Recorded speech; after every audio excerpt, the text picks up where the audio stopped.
Alright, now with a big 30mm, we're going to take this top nut off.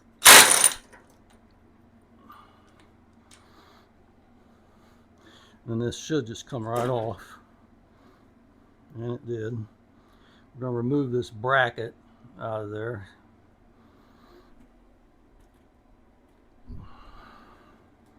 And that has a washer on it as well. Okay, it's got a lock on it, lock washer. So you got to find the two tabs and spread them open. There's one 180 degrees opposite of that one. It's got two of them.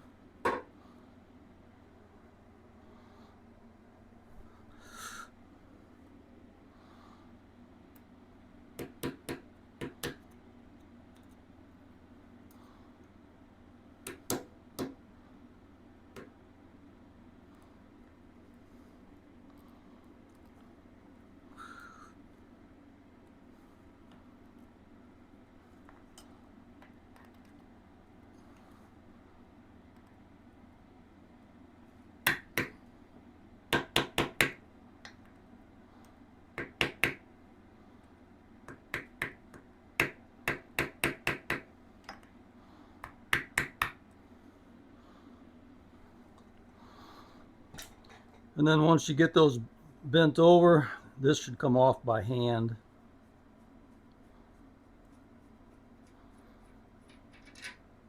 And then this lock should come off like that.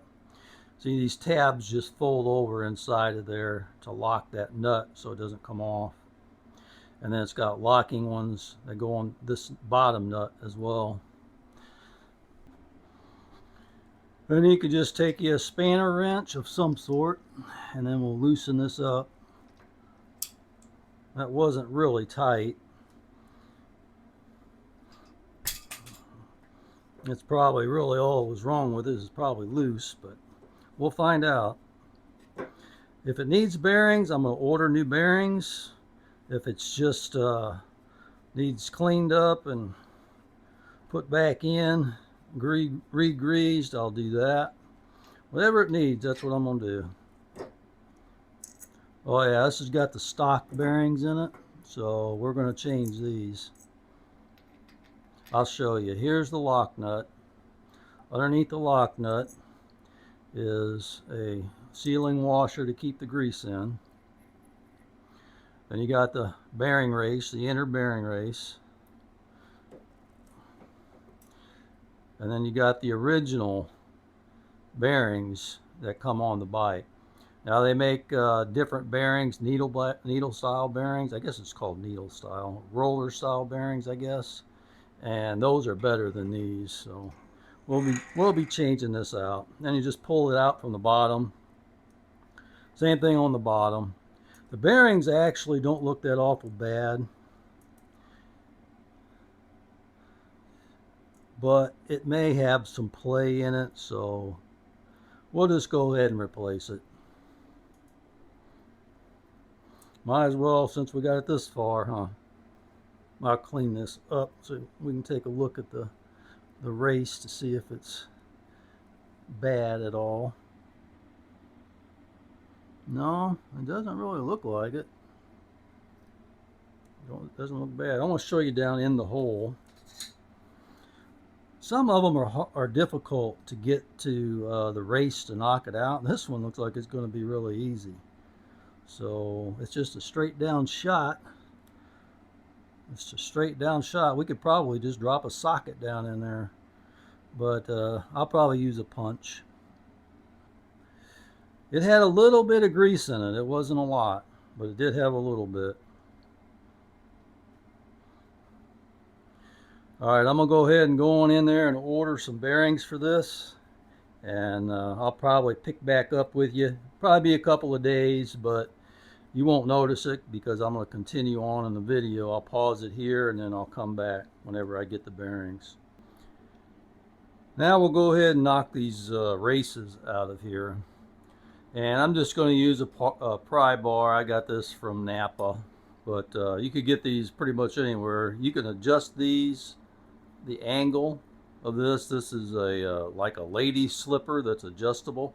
These are fantastic for doing this kind of work of knocking out a bearing or something, or a race, because it's got this little sharp hooked edge and it'll go in and it'll catch it really easily. Now ours is going to be pretty simple compared to some. Some have like a tapered neck where it's kind of choked down in the middle. This one's straight through, so this one's going to be a lot easier.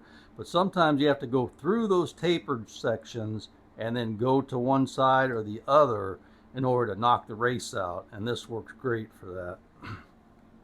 And I like to use a substantial hammer to give me a good hit. So let's go ahead and see how this will come out. Shouldn't be that big of a deal.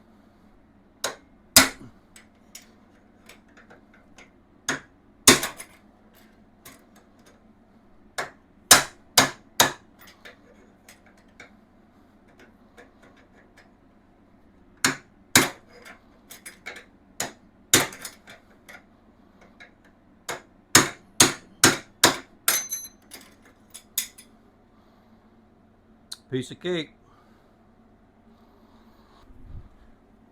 Now I'll knock the lower one out.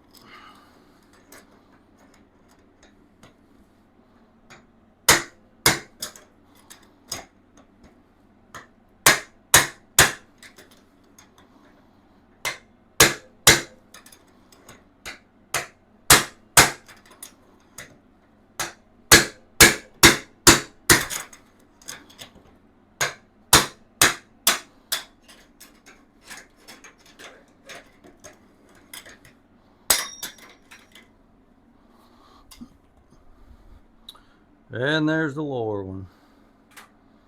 Super easy. Now we'll work on the lower triple tree and stem and get the race off of it. First thing we have to do is take the old bearing off. There's a seal on here. That seal's pretty much, it's underneath the race. So we have to knock this race off of here. There's several ways to do this. You can cut it. But what I'm going to do is I'm going to cut me a little notch. See if I can get in there.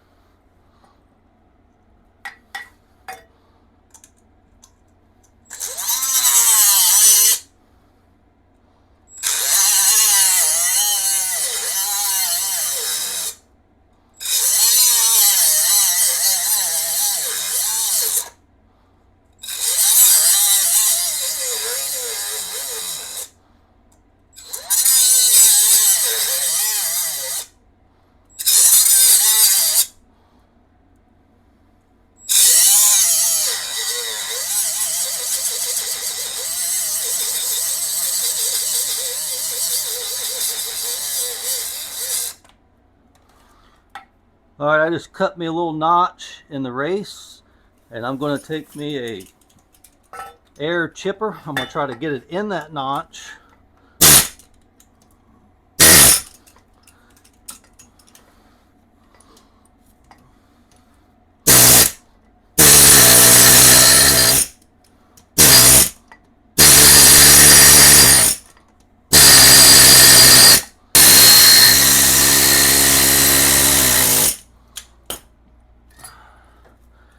And then it pops off. There's the inner race, and I had to tear up the seal in order to get to it a little better. Alright, that didn't take too much. So now I'm going to get it ready. I'm probably going to put this in the freezer. Going to get this nice and cold so that whenever it comes time to put my bearings on, they'll just hopefully slip right on. I'll probably heat my bearings up, put them in an oven or something, and have this froze, and then they'll just slip right on. May have to beat it on just a little bit, but shouldn't be a problem. Well, my steering stem bearings came in, and I just pulled this out of the freezer. My steering stem, you can see it's still frosty, but I'm gonna go ahead and install the bearing. Since this is cold and shrunk down, I'm just going to go ahead and tap that new bearing on. So the first thing we want to do is put this seal on, and the seal, the flat part of the seal goes down like that. Then we'll take our bearing, and it's tapered in this direction. Smaller end up, bigger end down. We'll get it started. Wipe some of that grease off. I did pack my bearings. If you've never packed bearings before, it's a really easy thing to do. You just put a plotch of grease in the middle of your hand, put the flat part of the bearing down, and keep pressing until it comes out at the top and out of the sides of the rollers. And I've got this piece of pipe that I made up years ago with a cap, and this is what I beat on, and this is a perfect size for doing this. You want to hit the inner race of the bearing.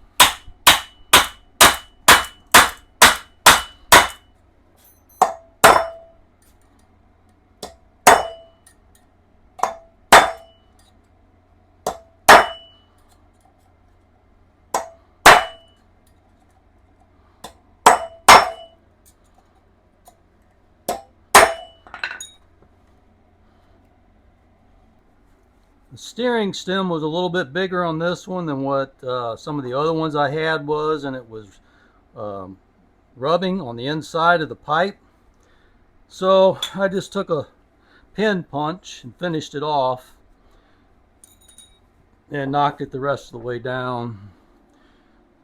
As you can see, it's all the way down. Bearing spins freely. So this part's ready to go. Okay, now we're ready to install the races on the bottom and the top. The bottom one's the bigger one, and the taper for the bearing to fit in goes like this. The flat part goes up, tapered part goes down. I just wanted to show you the difference between these and the stock bearings. There's a big difference in the amount of contact area the bearing has. This has ball bearings, and this is roller bearings. So this has a little bit more contact surface and will probably be more stable. So I just pulled these out of the freezer.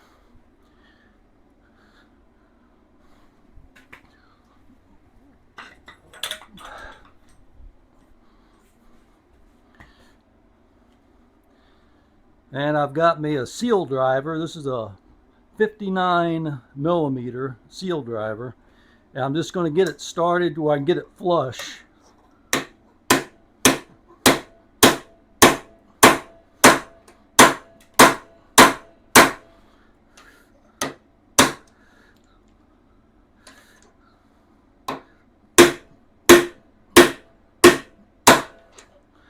And once I get it flush like that, I have a 1 5/8" socket. Just a regular chrome socket is a 3/4 drive.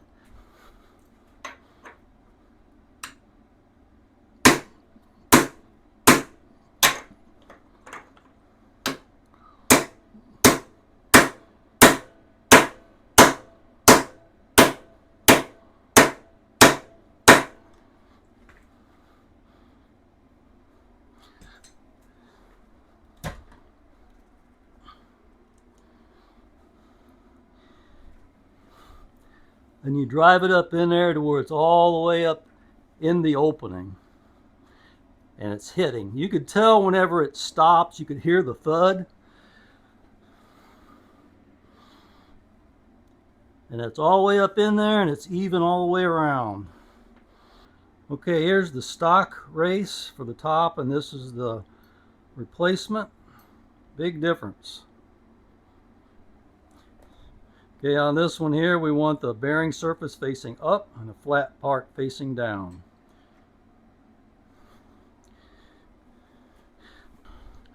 And for this one, I have a 50mm that I'm going to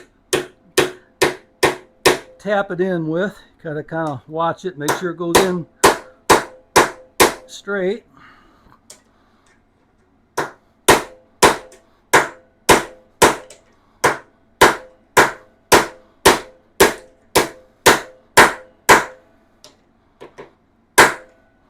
Now that's nice and flush. Now I have an 1 3/8 regular chrome socket 3/4 drive that I had ground down. I did this on another project that I had done on the bearings, and this made it a lot easier to fit in there. It's always easier to put a little bit of an extension on it.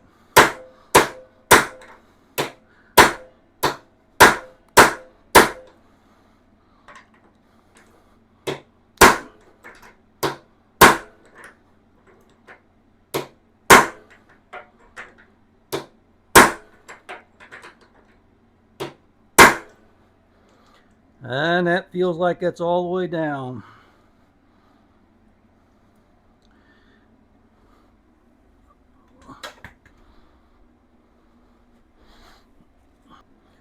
Alright, now I'm getting ready to put this in, so I'm going to go ahead and give it a little extra glob of grease. Make sure it's got plenty in there. You don't want to overload it, but you want to make sure it's got grease in it.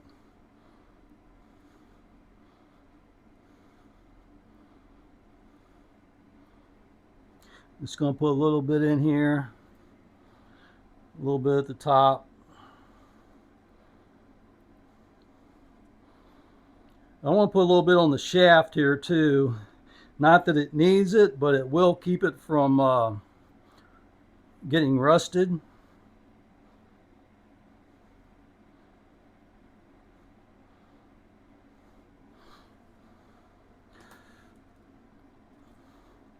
Okay, so now we just want to shove this up in here like that. And we'll take our bearing and let it seat down in there. And we'll take our seal flat side up like that. Take our nut, our tensioning nut, and we'll run it down by hand. I'm getting grease all over because my hands are all greasy.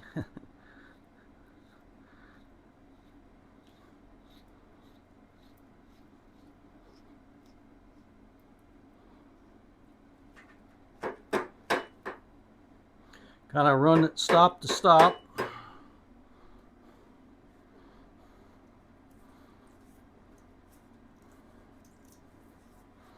Alright, so now I'm going to clean this off just a little bit. And I'm going to get my torque wrench out.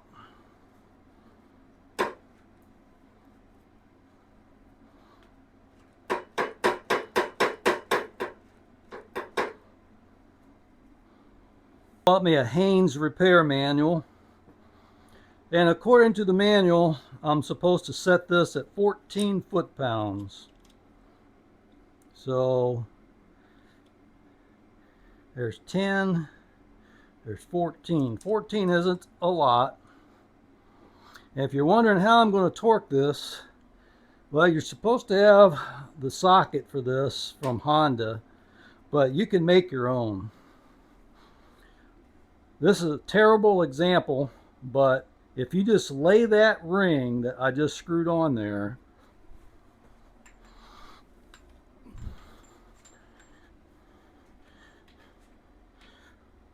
or you could use the other nut and just lay it on top of the socket. This is a 36 millimeter half-inch drive socket. It's about the perfect size. I made this a long time ago. And as you can see, it fits pretty good and it holds it. I did break one of those off. I didn't do a very good job making this socket. I was in kind of a hurry. I have another socket in there for another project, but it doesn't fit this. But this one fits, so we're going to reuse this one, and this is how I'm going to set the torque. And if you're wondering about making your own, you just lay this socket. Imagine this being a flat top of the socket. You just lay it on top of it. You mark the 4 spots that has the opening. And when you take this off, you cut everything out in between those marks and you're left with 4 nubs. It's not that big of a deal to do. I'm probably going to have to make me another one, but I think it's going to be okay for what we're doing here.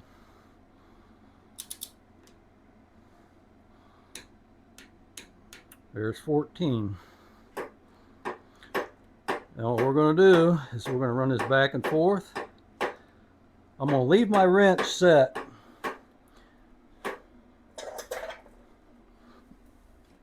at 14, and then I'm going to loosen this back up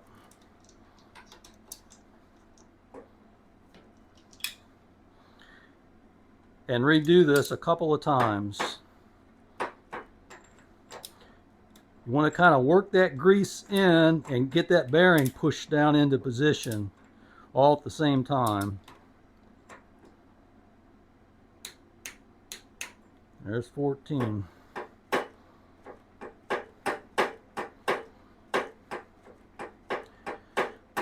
Feels good and smooth. It's a lot tighter than what the other one was as far as going side to side. The other one was flopping really loosely to one side or another. Now it could be just because the torque is a little bit tighter.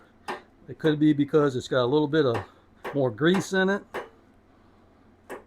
But we're going to do this a few times, tighten it up and loosen it to kind of reset these bearings,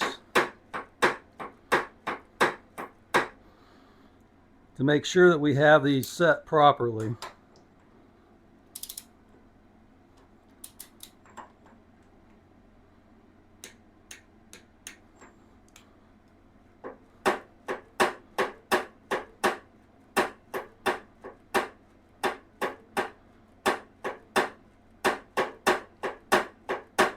Okay, I'm going to do this one more time. I'm going to loosen it up.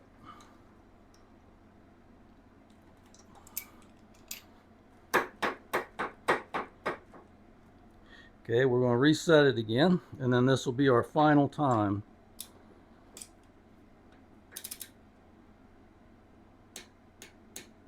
There's 14.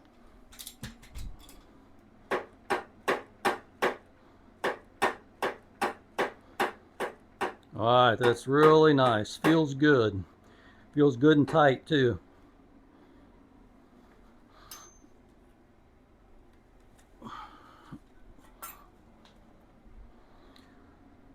So the next thing we want to do is we want to lock this locking ring in place.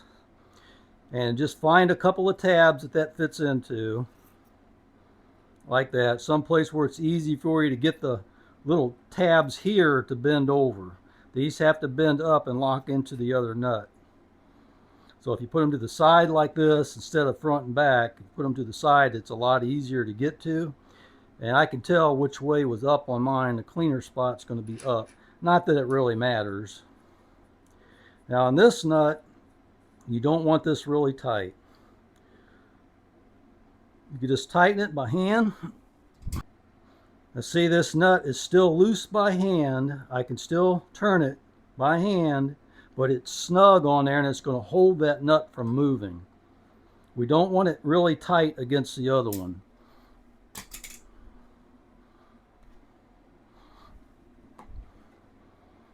And then I'll just take my hammer and a screwdriver and we'll seat these.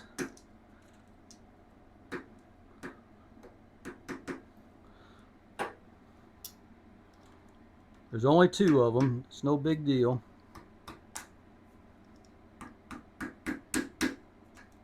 Now that we've got that seated in there, we want to put this bracket in place. And it just has a couple of nubs that fits down into a couple of holes on the lower triple tree. Set that in there. And then we got to set this in the way that it goes. It's supposed to go on like this. And these 2 nubs will go into these 2 holes, and then we'll slide this on. Align these other 2 pegs at the top in place, and then we'll just push it down in there. Like that. And we'll put our washer and our nut. Now I'm not going to torque this nut yet. I'm going to wait until I get my forks in place, and then I'll torque this down at the proper setting, because if I torque it now, these might be off one way or another. So we're just going to leave it like that for right now. And then once my forks are finished, I'm waiting for that chrome piece that was bent. And once that piece comes in, I'll be able to put the rest of it together. Well, that wasn't too bad of a job at all. This is what I put in it, the bearings that I put in it. These are all balls, number 22-1020. I've had pretty good luck with all balls products, and they seem like they're pretty decent. I think this will be fine for the Honda Shadow. I think everything's going to work well. Actually, I think it's going to be better because these little surface area that this has, excuse me, is not quite enough really. It's probably fine for when it's new, but once it gets a little bit of wear and tear on it, it doesn't give it a lot of leeway. So you figure if you have a round ball, you've only got a little bitty amount of contact. Whereas if you have the rollers, say the rollers are maybe 3/8 of an inch long or something like that, you have that whole area for wear. So it's a big difference. They should last forever and should give you a lot more stability. So I don't know if this was a problem with the tank slap, or I think probably the combination between this and the front tire was a big issue. That's going to be it for this video. My next video, I'm going to be putting everything together once I get all the rest of the pieces and everything. I went ahead and did the front brake pads. I didn't show that, but I mean, it's so simple to do. I went ahead and got that part of it done while I'm waiting. So I'm going to go ahead and get this all ready to go for when the other parts come in, and then we'll finish it up. At least the front end anyway. All right, that's all I have for you today. Appreciate you coming along. Please like the video, subscribe to my channel if you haven't, and leave me a comment. All right, thanks for watching. I'll see you on the next one.